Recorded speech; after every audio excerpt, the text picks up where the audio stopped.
Hola a todos y todas. Buenos días, buenas tardes, buenas noches. No sé a qué hora vayan a ver esto, pero como el jueves pasado la Madre Tierra, la Pachamama, no nos dejó hacer la clase porque se estaba expresando o whatever lo que sea, les grabo este video para que no nos quedemos atrás porque mis planes para clases son bastante ambiciosos. Entonces, este era el contenido que íbamos a ver después de la primera parte que alcanzamos a discutir. Mm, o lo que se pierde aquí es que ustedes puedan participar dentro de esta gran conversación, pero pues nos quedan los ejemplos y pues el contenido que es relevante para saber también nosotros cómo nos posicionamos frente al diseño para la sostenibilidad, ¿vale? Entonces voy a empezar a compartir mi pantalla. Ujú.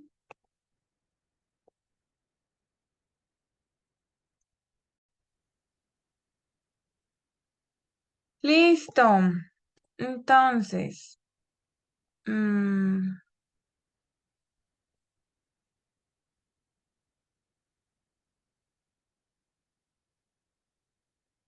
nosotros ya pues habíamos pasado por aquí.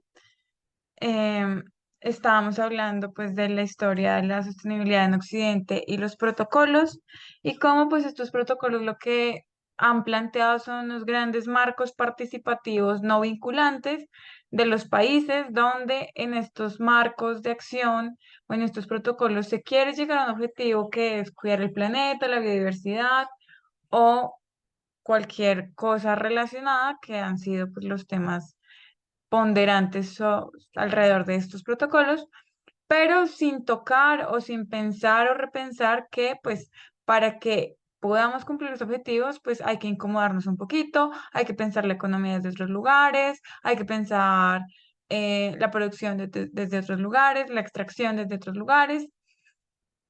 Entonces, bueno, importante, les dejo este link de Padlet para que ustedes lo revisen.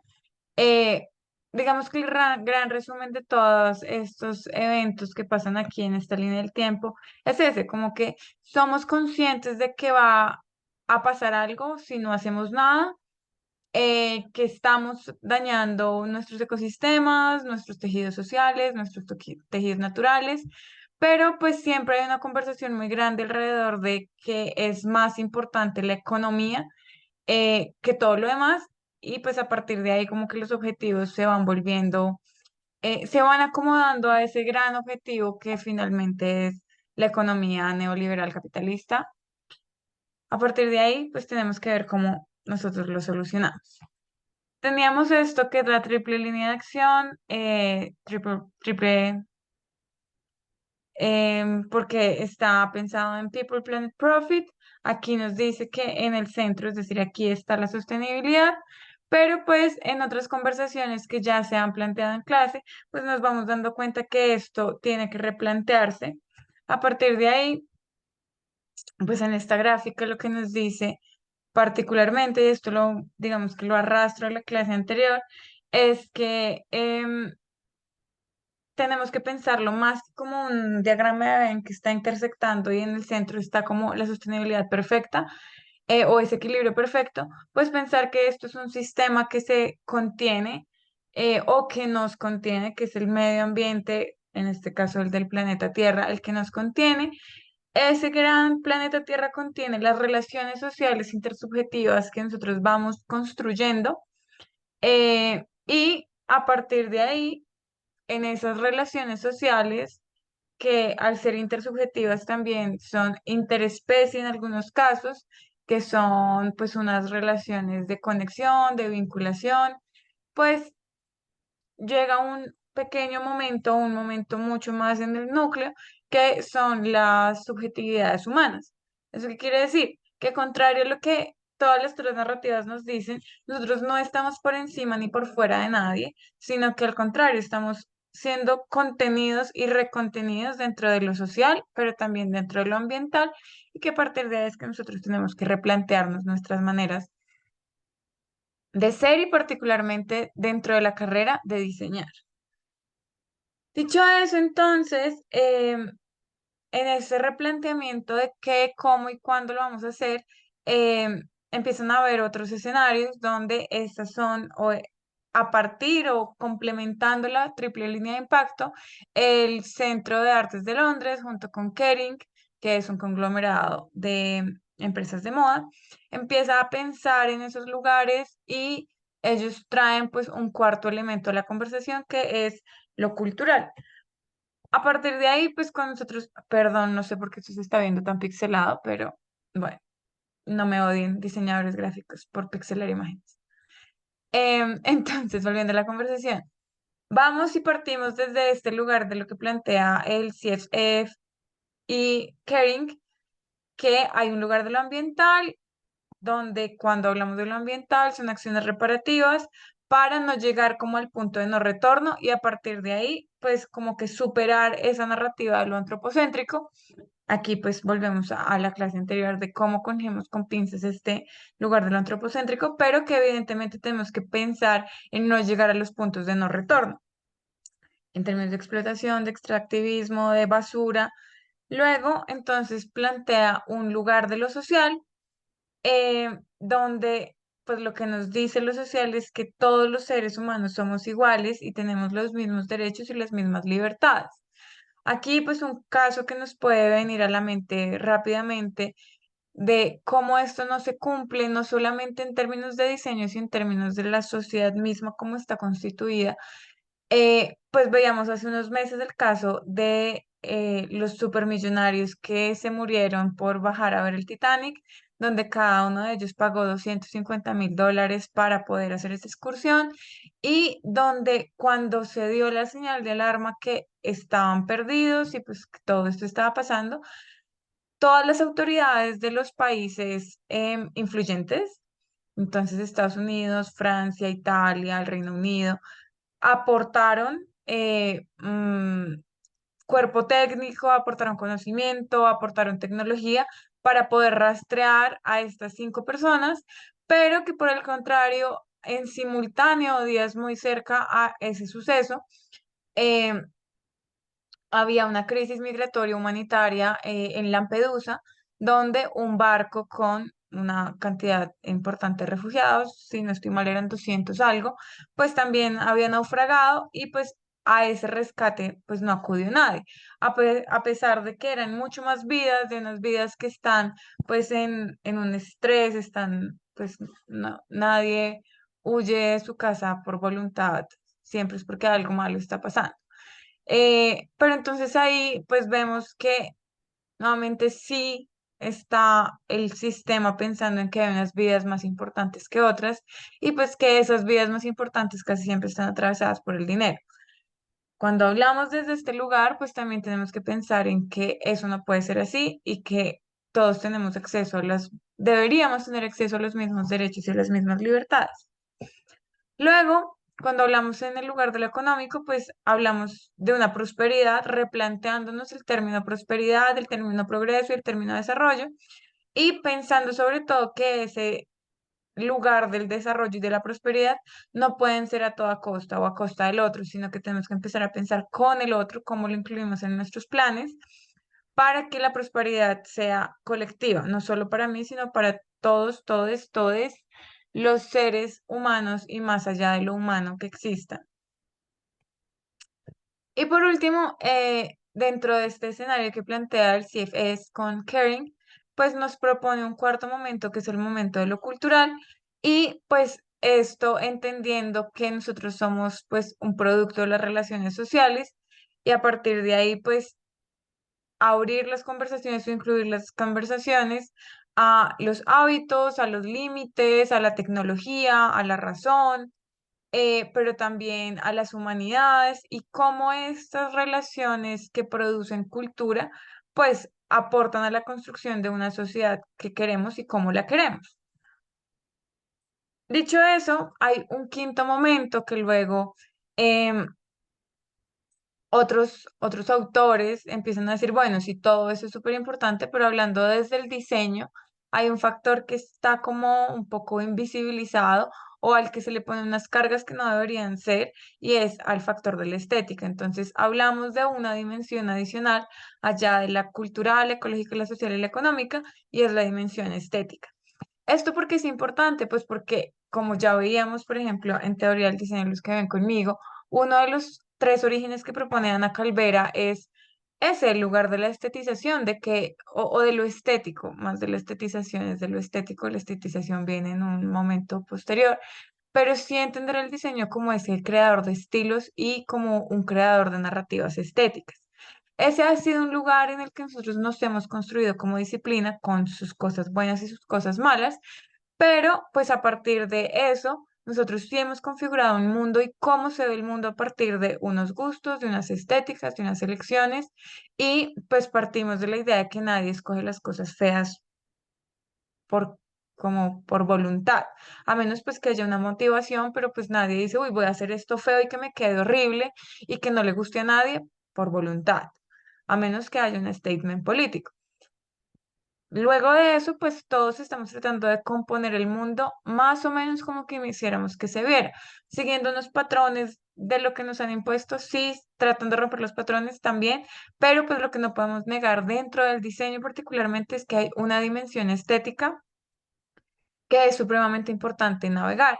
Y cuando hablamos de ecodiseño, o diseño para la sostenibilidad, esa dimensión estética se vuelve supremamente relevante, porque o esa estética participa de unas narrativas de resistencia y plantea otras maneras de construir un mundo en términos no solamente narrativos, sino materiales y por extensión estéticos, o trata de seguir con eso que es confortable visualmente para nosotros, pero donde todos sus procesos que están atrás respaldando esas materialidades sean diferentes. Entonces podríamos hablar quizá de una estética moral.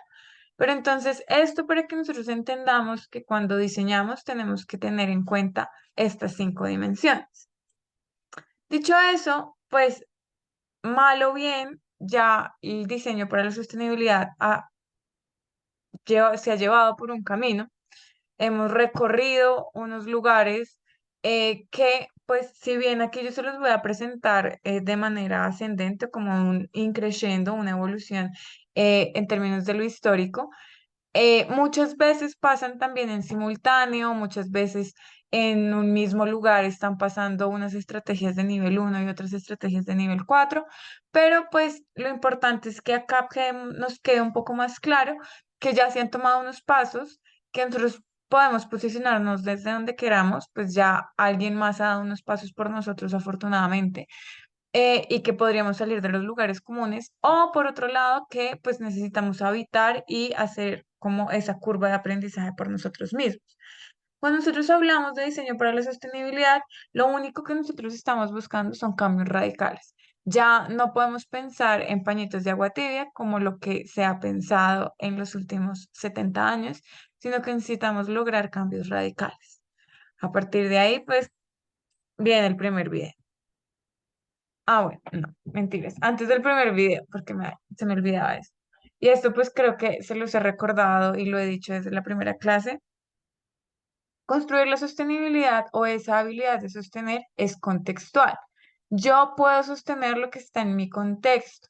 Yo puedo habilitar eso a lo que tengo próximo. No es porque los demás no me importe, pero pues tenemos que empezar como por lo que nos rodea para poder permear esa habilidad y hacerla más fuerte y más grande cada vez más. Y a partir de ahí, en esa contextualidad de la sostenibilidad, pues tenemos que tener claro que no existe un objetivo único para alcanzar. Digamos que en términos macros sí nos han dicho que la sostenibilidad nos sirve para no poner en peligro los recursos del futuro y bla, bla, bla, pero pues digamos que eso sigue siendo un poco difícil como de agarrar con las manos. Y pues yo sí les propongo que cuando hablamos de la sostenibilidad que queremos construir desde el diseño particularmente, pensemos en qué objetivos múltiples que responden a los contextos donde nosotros estamos operando. Dicho eso, tenemos que, como en investigación o en cualquier otro proyecto que nosotros tratemos de llevar adelante, planear unos objetivos de sostenibilidad basados en tres momentos particulares. Uno, en entender los procesos que nos van a ayudar a llegar a esa sostenibilidad, que es un camino que, como lo decía Sergio, y en la conversación que estaban teniendo liderada por Valentín y por Santiago, mm, La sostenibilidad puede verse, como decía Galeano, Eduardo Galeano, el que decía que era un horizonte que siempre se movía hacia adelante, pero pues que lo importante también estaba en esos procesos o en esos pasos que dábamos. Eso por un lado. Luego, pues pensar que la sostenibilidad, al tener una contextualización diferente en cada momento y tener unos objetivos particulares en cada momento de esa contextualización, pues se puede operar a múltiples escalas. No todo tiene que ser macro, no todo tiene que ser micro. Eh, Dependiendo, podemos jugar con los objetivos en diferentes escalas, en diferentes horizontes de tiempo. Y por último, pensar que todo esto que hagamos, pues tiene que tener una aproximación sistémica. Depende de que todo esté interconectado y funcionando en términos de sistemas para que los cambios realmente se puedan dar. Si no, pues estamos haciendo como, no sé, disparos aislados, como disparando con perdigones para ver cómo en cada lado se hace algo, pero eso no se articula. A partir de ahí, pues nuevamente como diseñadores, pensar cada una de las cosas que hagamos o diseñamos, cómo lo puedo aproximar de manera sistémica, cómo lo puedo pensar no como una cosa aislada, sino como algo que hace parte de un sistema que va a tener sus impactos, buenos o malos, al generar. Hablamos entonces de qué debería habilitar la calidad de vida, la sostenibilidad, perdón. Y aquí esto lo veíamos la clase pasada. Hay cuatro momentos que la sostenibilidad debería habilitar. La calidad de vida o las calidades de vida, dependiendo de lo que eso signifique nuevamente contextualmente, justicia y equidad, participación y agencia, y cuidado y respeto del entorno y de nosotros mismos. Nuevamente, nosotros deberíamos preguntarnos constantemente si eso que yo hago, por más pequeño que sea, si está al menos orientado a que esto de alguna manera se cumpla.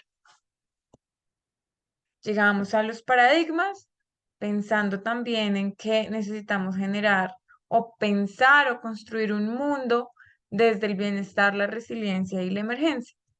Dicho eso, entonces, también aquí en esa gran conversación, eh, cuando hablamos de gobernanza o de esa agencia que tiene cada individuo para proceder en términos de lo común, desde el diseño Chandler nos propone tres momentos: el mapeo, la sensibilidad y el hackeo, que pues nos acerca a construir los mundos o entender los mundos nosotros como diseñadores, más allá de los binarios, más allá de las perspectivas que nos han contado históricamente, y pues entender a lo humano y a lo no humano desde sus relacionalidades, es decir, cómo establecen relaciones y vínculos para pues crear un tejido de mundo diferente, mejor, deseado, soñado.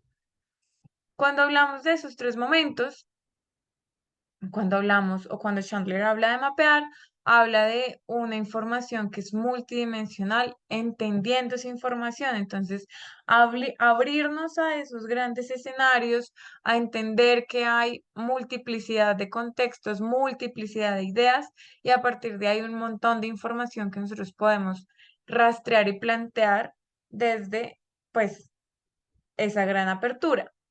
Luego nos habla del sensing, que nos impulsa a poder entender o poder sentir, literalmente a sentir, de ese gran contexto que ya mapeamos, ver cuáles son los fenómenos que son emergentes, que era lo que decíamos, como esos fenómenos emergentes, tenemos que estar muy pendientes de cuando surgen porque no están planeados, pero surgen ahí porque son necesarios para los sistemas.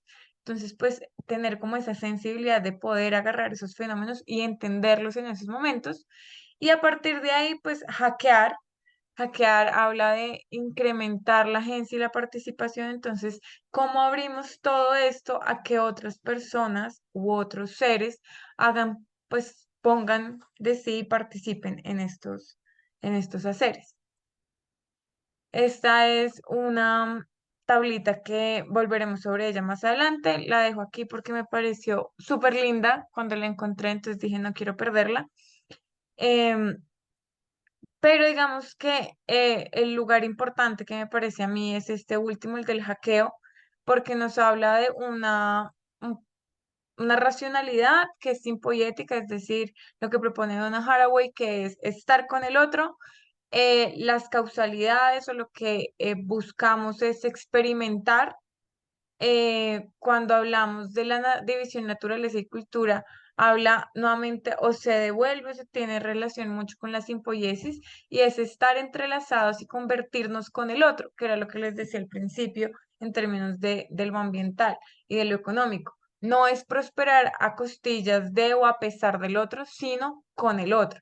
¿Cómo entre todos evolucionamos y estamos como en un entrelazamiento que nos permite? Y por último, en términos de progreso, pues nos habla de una apertura radical a todo eso que hemos mapeado y que pues tiene cosas que emergen. Entonces, ¿cómo abrimos nuestra mente, nuestro conocimiento, nuestras posibilidades de manera radical a esas otras maneras de pensar, vivir, sentir? Dicho eso, entonces ahora sí llega el primer video. La idea era pues como que ustedes lo vieran y discutiéramos sobre esto. Entonces, importante que para la próxima clase pues si tengan apreciaciones sobre este video, se los voy a poner em, para que lo vean. Ay, no, mentiras. No se los puedo poner por derechos de autor. Pero entonces, aquí está. Si ustedes buscan en YouTube, pues busquen este video y se lo ven, no es muy largo, creo que son 8 minutos, y discutimos sobre la próxima clase, ¿vale? Que aquí hay cosas importantes sobre las cuales hablar. Ahora sí, entonces nos ponemos en materia. Eh, Como les decía, el diseño para la sostenibilidad es mucho más que el ecodiseño, de ahí que ecodiseño como nombre de la clase me parece un poco corto. Y aquí pues quiero hacerles una ruta de cómo nosotros hemos concebido desde el diseño la sostenibilidad y cómo ciertos autores, ciertos diseñadores han pensado alternativas para diseñar de la mano con la sostenibilidad. Hay 4 momentos. El primero, que es el más sencillo y digamos que es el más fácil, al que más fácil llegamos. Ustedes ya han llegado ahí, lo hicieron en el primer momento cuando hicimos el primer ejercicio. Y es innovación de producto, entonces se hacen cambios dentro de la unidad de producto. Ay, le cambio características al esfero. Ay, le cambio características al celular. Pero, pues eso no habla en términos de sistema. Luego habla de innovación de productos y servicios, de sistemas de producto y servicio. Aquí ya nosotros no nos estamos enfocando en el producto, sino en los modelos de negocio que permiten que haya sistemas de producto y de servicio. Eso ahorita lo vamos a ver más claro. Luego llegamos al tercer momento, que es la innovación espacio-social, y esto nos habla de cuáles son los cambios que se generan en las comunidades para vivir de una manera más sostenible. Y por último, llegamos a las innovaciones y sistemas sociotécnicos, que lo que nos proponen son cambios radicales. Y pues particularmente esto es lo que en estos momentos necesitamos. Pero entonces, para empezar, ah, entonces empezamos por aquí, innovación de producto, nuevamente innovación en unidad de producto. Este es como es el, entre comillas, más fácil, y unas comillas muy grandes. Innovar en un producto tampoco es como soplar y hacer botellas, pero sí es el lugar en el que más alternativas hay, pues porque está aislada. Entonces, no opera en términos sistémicos. En un primer momento se da el diseño verde. El diseño verde está pensado desde la jerarquía de la basura, reducir, reusar, reciclar. Y lo que está pensando el diseño verde es rediseñar las características individuales de los productos para reducir los impactos. Entonces, pues a partir de ahí sí se piensa en el impacto ambiental, pero pues desde el uno a uno. ¿Qué pasa con el diseño verde? Lo que dice es, pues no hay que cambiar el estilo de vida, hay que consumir más verde y eso pues ya lo habíamos visto en clase. Luego llega el ecodiseño y si ven que el ecodiseño es una etapa muy, muy, muy temprana del diseño para la sostenibilidad, de ahí que pues a mí se me quede supremamente corto. El ecodiseño lo que nos dice es que hay que reducir el impacto ambiental, pero a través de una herramienta que es el análisis de ciclo de vida, para así reducir la cantidad de energía y materiales que se utilizan en los procesos. En el ecodiseño, toda decisión de diseño tendría que estar basada en los análisis de ciclo de vida. Y esto pues es supremamente poderoso en términos de poder cuantificar y rastrear los impactos, pero pues digamos que desconoce los problemas que hay por fuera del sistema productivo. No tiene una perspectiva social, no tiene una perspectiva pues de lo humano y está basada particularmente en que todos los procesos sean mucho más eficientes. Y también pues la clase pasada habíamos visto cuál es el problema de la eficiencia y cómo la eficiencia súper eficiente particularmente desencadena en más consumo. Entonces, pues estos son momentos en los que pues es importante detenerse para ver cómo se empezó esto. Pensemos que es un primer paso para pensar diferente a cómo se venía haciendo, pero pues que tiene altísimas oportunidades de mejora. Voy a compartir un video, un ejemplo de esto. Entonces, aquí les traigo este video. Denme un segundo. Que esto inicie. Chan, chan.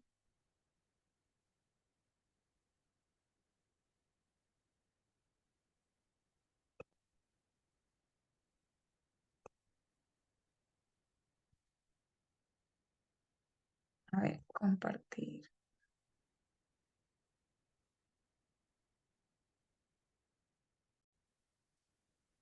Bueno, entonces, antes de esto, y basados aquí, uno de los ejemplos de diseño verde, por ejemplo, es esto que están haciendo las empresas. Dice que Pepsi y pues Pepsi y otras compañías, yo aquí traigo el caso de Pepsi, están reduciendo la cantidad de plástico que se utiliza por botella para reducir, en teoría, el impacto que se tiene ambientalmente. Entonces dicen que pasan de 15 gramos a 13 gramos, entonces es 20% menos de plástico.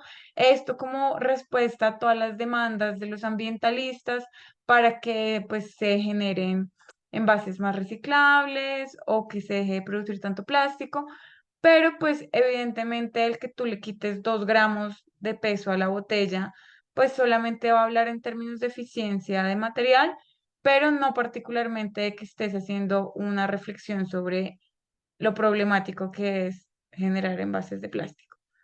Entonces, este es un ejemplo de un diseño verde y este otro que les voy a mostrar es una aproximación también a esta innovación de producto basado en la jerarquía de la basura.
Bueno, aquí se supone que tiene que salir la imagen de mano, no sé por qué no sale, pero este ejemplo que les traigo, pues es una idea que se aproxima o está en una transición entre diseño verde y ecodiseño, porque aquí pues están pensando en los ciclos de vida. Em, Aquí particularmente este es un emprendimiento de dos colombianas que viven en Barcelona. Esto además se creó hace más o menos 20 años, entonces imagínense también que en el momento en que esto pasa, pues es realmente disruptivo. A día de hoy, pues podríamos pensar como, bueno, pero pues es una idea lógica, ¿no? Pues en ese momento no era tan lógico y ellas pues utilizan todo lo que son los banners que usa la Generalitat de Barcelona para hacer publicidad de eventos y los transforman para alargar la vida útil del material. Pero pues se hace una transformación porque ya evidentemente el producto como valla publicitaria o como pendón o como rompecalles ya no está pues siendo operativo, pero pues se aprovecha el material y se hace un repurpose de ese material para crear otro producto. A día de hoy, pues la pregunta también sería, ¿cómo está la Generalitat de Barcelona o cualquier lugar que produzca este tipo de eh, pues, productos que son altamente efímeros, pensando en reducir ese impacto? Pues porque en algún momento ya no vamos a necesitar más maletas hechas con vallas publicitarias, o qué pasa después de que ya la maleta también cumple su ciclo.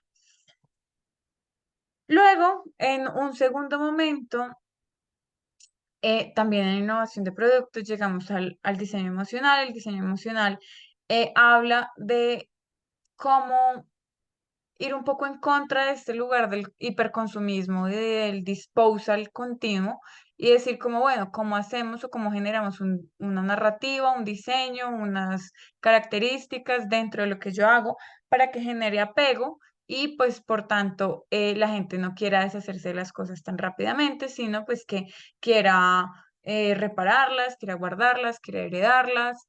Y a partir de ahí, pues digamos que uno de los grandes lugares en los que opera el diseño emocional es o la personalización de los productos. Entonces el típico ejemplo de la camiseta de fútbol donde tú puedes ir a poner tu nombre, entonces ahí es el 10 de Messi pero con mi apellido.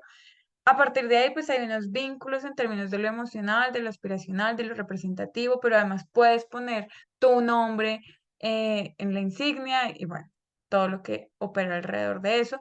O cuando ustedes les dicen, y esto está como súper, es una práctica también muy común ya a día de hoy, pero piensen que hace 20 o 30 años personalizar un producto pues era realmente disruptivo. Mm, y también, pues, cómo asociamos lo que diseñamos a memorias o cómo se construyen relatos de memoria a través del objetual. Eh, lo malo que tiene el diseño emocional es que, si bien uno puede tener como diseñador la intención de generar estos apegos, pero pues la decisión última la toma el cliente. A partir de ahí, pues hay unos productos que son más generadores de apegos que otros. Entonces, un ejemplo, por ejemplo, es, bueno, sí, mi abuelita me heredó su nevera y es la primera nevera que ella compró con el sueldo que tuvo hace 800 años, pero pues si la nevera ya no me congela ni me refrigera, pues, o sea, por más que sea mi abuelita y yo la quiera reparar, pero no hay repuestos, pues deja de ser pues funcional, ya no me es útil. Entonces también tenemos que ver en qué momentos estamos o a qué productos sí podemos generarles una narrativa de diseño emocional. Y por otro lado está el diseño para un comportamiento sostenible, que digamos que es el otro lado. Es como el flip de la moneda, donde lo que nos dice es que estamos pensando en cómo hacer que la gente abandone comportamientos insostenibles para promover unos más sostenibles. Pero entonces, digamos que empieza esta gran narrativa del consumo de leches vegetales, porque las leches em, animales son más contaminantes, entonces vamos a dar el vuelco hacia unas dietas que estén menos basadas en animales. Pero entonces luego el contra de esto es quién está diseñando estas políticas. ¿quién quiere influir en el comportamiento del usuario? ¿A quién le conviene que dejemos de tomar leche y empecemos de vaca y empecemos a tomar leche de soya? Y eso como también pues hace unos impactos en términos de territorio, por ejemplo, que era algo que estábamos hablando también en la clase pasada. En esa transición, pues en Bolivia hubo erradicación de bosque natural, de pues, selva tropical, para sembrar monocultivos de soya. Entonces, también esto de la agencia y la autonomía y quién decide en términos de lo emocional o de lo comportamental, pues, qué va a pasar, pues es un lugar delicado. Aquí pues traigo dos momentos, uno que está enfocado en el diseño emocional. Esto es una serie pues de publicidades de una campaña que desarrolla Timothy Goodman para Zappos. Zappos es una tienda de zapatos, pero entonces él desarrolla estos carteles que son así como en una letra bien script, que es como que nos habla, nosotros nos podríamos sentir identificados en un juego de color muy bien hecho, un juego de contrastes, pues que es supremamente llamativo. Eh, pero pues lo importante también es como las historias que están contando. Entonces en esta, por ejemplo, en esta de acá, dice, pues como no quiero limpiar, eh, un par de zapatos, un par de reglas, dice ahí, que me den la sensación de nuevo, yo quiero correr por todas las calles gritando I love you, no quiero ser civilizado ni bien portado, yo no, yo quiero desmantelar todo y ser tu beautiful example, tu bello ejemplo. Habla muy como desde el romance y como desde el enamoramiento, pero trasladándolo hacia un lugar del zapato. Entonces, ¿cómo genero estos apegos o estas narrativas de apego con un producto como los zapatos? Y lo cruce también pues con esta narrativa del amor. Entonces, esto pues está súper bien hecho, a mí me parece bellísimo. Em, entonces, bueno, por ejemplo, este otro que dice, mi mamá me dijo que no me preocupara por encajar, sino por inventarme quién quiero ser.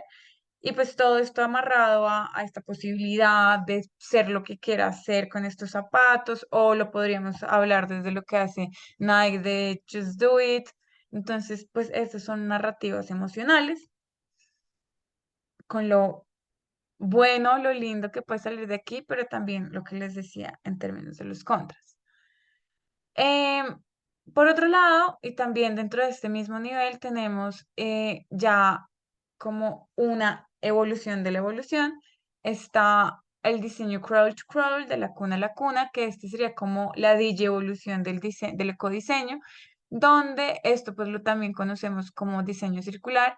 Y es, yo tengo ya un análisis de ciclo de vida donde puedo tomar unas decisiones, pero la decisión va a ser que ese ciclo siempre sea cerrado, que yo no tenga fugas dentro de ese ciclo y que todos los elementos se aprovechen, se hagan repurpose, se reciclen en diferentes momentos, pero pues que siempre esté circulando tanto el material como la energía. Y pues esto está pensado en imitar a la naturaleza y en esto de que la naturaleza no desperdicia nada y el arbolito que botó una hoja se convierte en el compost para el honguito que es la comida del zorrito. Entonces, pues habla de esto. em, pero pues digamos que lo que le juega en contra el crowd to crowd es que es una aproximación mucho más em, de la ficción que de la realidad. Ellos sí hacen una diferenciación de que lo orgánico puede circular por un lado y los materiales no orgánicos tienen que circular por el otro, pero pues es realmente una utopía, una carga muy grande pensar en que todo va a circular continuamente, sin reparar en que hay que limitar también la producción. Y por último está el diseño biomimético y el diseño biomimético, tal cual como el crawl to crawl, que voltea la cara para mirar hacia la naturaleza y sus ciclos. El diseño biomimético dice como en la naturaleza, y la naturaleza es tan perfecta que nos tiene todas las respuestas, tenemos que ver cómo pues logramos adaptarlas a la ciencia artificial que es el diseño. Y pues dice que de la naturaleza se aprende, pero que la naturaleza no está para ahí para explotarlo.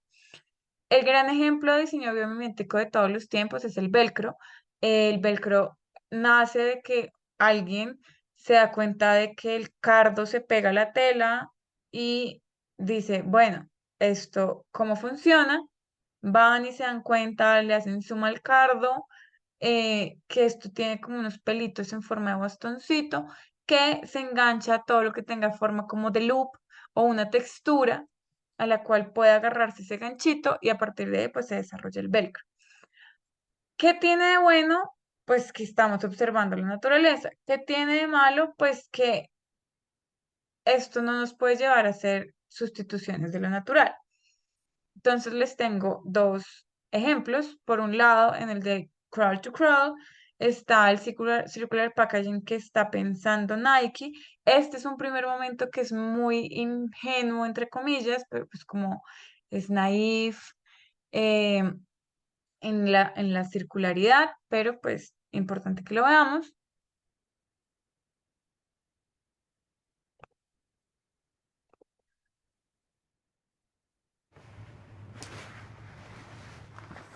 I think I first started noticing packaging when we were grocery shopping as a kid. I would get like a bagel and my mom would tell us that like you don't need the bulk bag that goes with the bagel. Like that's excess and you're going to eat the bagel throughout our grocery shopping store experience anyways. So that's like when I first realized that these weren't things that we really needed that came with whatever products we purchased. There we go. Single-use plastics can't be recycled municipally at most material recovery facilities. We're looking at alternatives like glycine to package our apparel in. And glycine is a paper-based substrate that's semi-transparent so that we can still scan our hang tags through it. And it's totally recyclable. Our global packaging team is also considering alternatives for direct-to-consumer transport packaging. We want to replace our plastic poly bags with paper alternatives that can be recycled in home. When you're talking about a product experience, the packaging is a piece of it, but it's not always necessary, and a lot of times it's very excessive. One box used by the Space Hippie collection eliminates the entire outer carton. That enabled us to ship directly in the shoebox, reducing our overall impact by over 40%. At Nike, we're looking to eliminate waste and integrate packaging into the design of the product.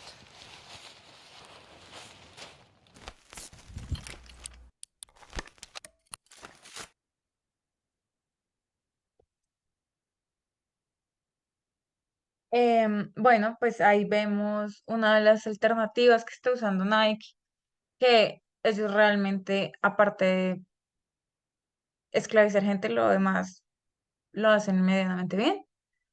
Em, Igual esclavizar gente también lo hacen bien, pero está mal.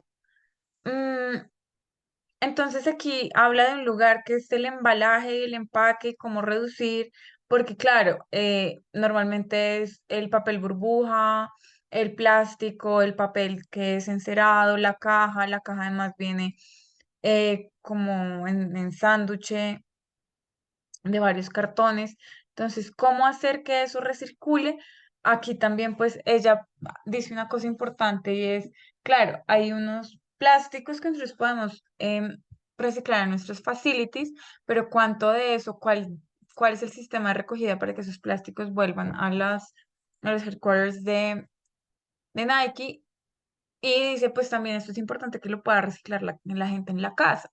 Entonces, pues todas estas conversaciones alrededor de cómo esto va a circular en términos de material, porque es particularmente lo que habla el crowd to crowd, son importantes. Luego, por otro lado, les traigo este ejemplo de biomimicry, biomimética. En este ejemplo, eh, esto es una serie de pigmentos que se llama celulose. Son unos pigmentos que capturan el carbón. Entonces, ya pensando esto en términos pues de ciudad y de que se están subiendo las temperaturas y que la contaminación es muy alta, estas son pinturas que secuestran el carbón, que es una de las grandes problemáticas que tenemos hoy en día. Estos pigmentos vienen por ahora en tres colores, aquí les dejo el enlace para que ustedes lo revisen. Pero entonces esto trayéndolo, por ejemplo, a lo que ustedes pueden hacer o a lo que podemos hacer desde el diseño gráfico, imagínense que los contrata Nike para hacer la promoción de la siguiente campaña, no sé qué, y podemos proponer vallas, podemos proponer publicidad BPL, creo que se llama. no me acuerdo bien de los nombres, pero bueno, vallas publicitarias, grandes avisos en la calle. Entonces podríamos pensar en, sobre todo en Bogotá, que tiene unos espacios importantes para esto, en hacer murales pintados con estas pinturas, que al tiempo de que yo estoy embelleciendo estéticamente un lugar, haciendo una publicidad, una campaña, pues también estoy aportando en términos de reducir el dióxido de carbono por metro cuadrado. Entonces, pues estoy descontaminando. Esto súper poderoso, o sea, imagínense que solamente con cambiar el material, ya su campaña no tiene que cambiar particularmente mucho más y ya está generando unos impactos positivos o está reduciendo los impactos negativos de, por ejemplo, un corredor vial como es la séptima que genera un montón de partículas de dióxido de carbono. ¿Qué es lo importante de tener en cuenta aquí? Que si bien estas son alternativas súper poderosas, la biomimética a veces solamente quiere coger lo que hace la naturaleza y aislarlo. Y ya lo habíamos hablado en la clase pasada. Ese aislamiento no nos sirve para nada. Que la pared pueda capturar carbón como lo hace un árbol, no significa que la pared se vuelva un árbol, porque se está perdiendo todo lo demás que podría ser un árbol. Entonces, eso sí es importante. Como nosotros también, cuando hago la campaña de Nike y pinto el mural en la séptima, digo, hey, pero también deberíamos sembrar un árbol. Entonces, para que también dimensionemos que no es solamente de aislar las oportunidades que vemos dentro de la naturaleza, sino de tomar eso, pero pensar que la naturaleza per se es importante. Luego llegamos al segundo momento, que es en términos de innovación de modelo de negocio, innovación de productos, sistemas y de sistemas de productos y servicios. Cuando nosotros hablamos desde este lugar, ya no nos importa solamente el producto, sino el sistema en el que opera el producto. Hablamos de ecoeficiencia, hablamos de diseño para la sostenibilidad, incluyendo dimensiones éticas y socioéticas. Hablamos desde el diseño que parte de la base de la pirámide y lo que se pretende desde la innovación de productos y servicios en términos de sistema es cambiar el consumo pasándolo de la propiedad o entender que vamos a comprar para tener y acumular a el consumo basado en el acceso. Y esto, digamos que tuvo un boom muy grande durante un tiempo en los 2010, que fue todo lo de la revolución de Airbnb, de Spotify, de Cabify, de Uber, donde ya lo que yo necesitaba no era tener un carro, sino tener un servicio que me movilizara. Ya lo que yo necesitaba no era tener una casa en cada ciudad, sino poder llegar a un sitio donde compartíamos. Y pues en un primer momento el lugar era el de tener un acceso compartido. Ah, yo tengo una casa donde tengo una habitación libre, la puedo rentar por días. Luego ya la gente se animó mucho y empezó a comprar casas por toda Bogotá, por todo París, por todo New York, para convertirlas en Airbnbs y gentrificación. Pero pues lo importante en el modelo de negocio cuando se planteó en un primer momento era, claro, generar accesos a gente que pues no los tenía de unas maneras no tradicionales. Entonces, por ejemplo, lo que sigue siendo positivo es las bicicletas que uno puede rentar en la ciudad, donde pues las rentas por el momento que necesitas y las vas dejando en puntos diferentes. No necesitas tener una bicicleta para movilizarte, puedes rentar. Eh, ¿Qué pasa acá? Puede generar efectos rebote, que fue lo que generó, por ejemplo, Airbnb. Claro, pasas de darte cuenta que si rentas tu habitación por días, puedes sacarle mayor participación a eso, puedes rentabilizarla más. Entonces te llenas de avaricia, compras 7 apartamentos, los rentas a un precio carísimo y gentrificas el barrio. Gentrificas el lugar, se suben los precios del alquiler, la gente que es de la ciudad no tiene acceso a alquileres, hay una competencia desleal con los hoteles y bueno, sabemos qué es lo que pasa. Pero, por ejemplo, un buen ejemplo de esto es lo que hace Mood Jeans.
Bueno, entonces, tal cual como lo ven en el video, Mood Jeans, que es una empresa holandesa, lo que hace es que alquila jeans, tú pagas una suscripción como a Netflix, y por cada 9,99 euros, o sea, 9 por 5 45.000 pesos, por 45.000 pesos mensuales, pues tienes un jean. Puedes usar el jean las veces que tú quieras. Pues es tuyo, o sea, te lo llevas a tu casa. Luego de 12 meses de hacer ese pago, el jean ya es tuyo. Ya no está en leasing, sino ya tú lo has comprado y ya te pertenece. Antes de eso, tú puedes devolver el jean en cualquier momento. Cuando llegan los 12 meses, el jean es tuyo y tú puedes decidir si te quedas con él porque te encantó tu jean o lo puedes devolver porque ya está muy roto, ya no te gusta, quieres otro modelo, lo que sea. Y pues ellos además tienen una estrategia de circular sus propios productos, los trituran, convierten ese material en un nuevo material, vuelven y hacen más tela de jean y vuelven y sacan otros modelos. Entonces digamos que aquí estaríamos combinando un poco el cerrar el ciclo, el cradle to cradle, con un producto de un sistema de producto de servicio. Esto ha funcionado, a ellos les ha funcionado bastante bien. Tú también puedes ir a comprar el jeans si lo quieres comprar, pero pues esto es pensar en pasar de la propiedad a usarlo y cuando lo dejes de usar, pues poder devolverlo y retornarlo. Y pues esto implica que el modelo de negocio esté pensado no en vender, sino en todos los sistemas que hacen posible la recolección y la recirculación de ese producto.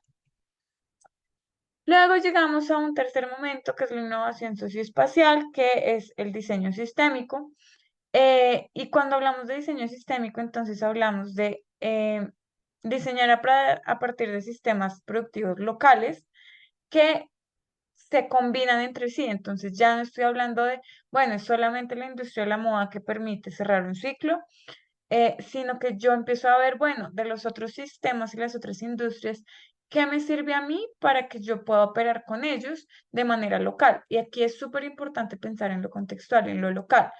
Eh, a partir de ahí, pues se generan otras estrategias para producir de manera diferente, pero el contra es que muy pocas veces eh, se piensa en términos de consumo o cómo impactar al consumo, solamente estamos haciendo eficiente la productividad en términos de un contexto local que se articula sistémicamente, pero sigue estando ahí el quid del asunto en términos de, de consumo.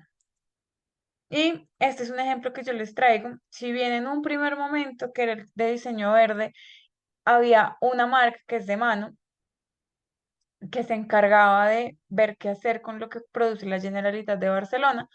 Esto es un segundo momento que es mucho más reciente, desde el 2021. Entonces ya la Generalitat de Barcelona se da cuenta o empieza a ver que hay otras maneras de generar comunicación, publicidad, eventos, todas estas arquitecturas efímeras que se llevan a cabo. Entonces se genera un proyecto colectivo entre la Generalitat de Barcelona y un proyecto que se llama Cívico, donde todos los soportes de comunicación gráfica que hacen parte de ciertos espacios, como el Corferias de allá, que se llama la Fira Barcelona, se van a hacer en materiales que son producto de residuos de alimentación que se reciclan y se procesan para producir bases biomateriales en términos de, pues, de sustrato. Y todo lo que es el texto que vemos aquí es impreso en 3D, en láser, perdón, en láser. Entonces aquí empiezan a articularse, por un lado la Generalitat, por otro lado los productores de materiales biodegradables o biomateriales, por otro lado todo lo que son los restaurantes en este caso que producen desechos alimenticios con los que se pueden hacer los biomateriales, y por otro lado pues está todo lo que es la impresión digital, la impresión a láser. Entonces empiezan a articular estos actores dentro del mismo entorno que es la ciudad de Barcelona y pues empiezan a reducir sus impactos en términos de un lugar puntual, que es la producción de elementos de comunicación gráfica efímeros para eventos pues como la feria del móvil o cualquier feria que esté pasando. Entonces, esto es sistémico, esto tiene en cuenta el ciclo de vida, esto tiene en cuenta lo contextual, esto tiene en cuenta un problema, se está resolviendo dentro de las innovaciones de lo pues contextual. Entonces, pues es súper importante. Luego, les traigo otro ejemplo que este está como en este, pero como en una transición ya casi hacia el otro. También pues tenemos que ver que esto es un espectro, ¿no? Entonces hay algo que tiene un pie en cada lado o que tiene de pronto una necesidad que surge de un momento 3 pero se puede convertir en un momento 4 muy fácilmente. Entonces les traigo este otro ejemplo que además a mí me parece bellísimo, sobre todo porque no está pensando en producir cosas para vender, sino para generar unos cambios dentro de las concepciones de lo social y pues unas mejoras para la comunidad, podríamos decir. There's people who've been carrying projects around for 40 years because they didn't want to let it go, but they didn't know who would help them. My name is Macy Kaplan. And I'm Jen Simonik, and we're the co-founders of Loose Ends Project. We finish projects that people have left behind after they've died.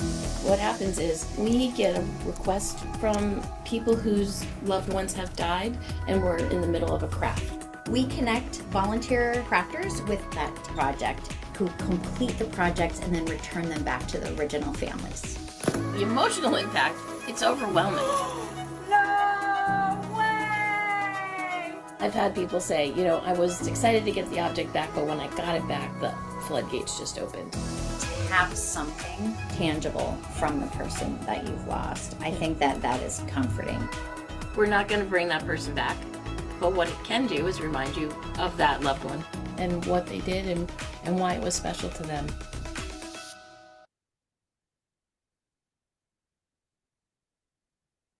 Ese proyecto de Luston Projects me parece bellísimo, sobre todo porque literalmente sí está mediado por un producto tangible, pero lo importante es todo lo que hay alrededor y cómo se conectan voluntarios para terminar esos proyectos, eh, como que se cuidan también esas labores, esos lugares del hacer que de pronto están olvidados dentro de la gran narrativa de lo contemporáneo.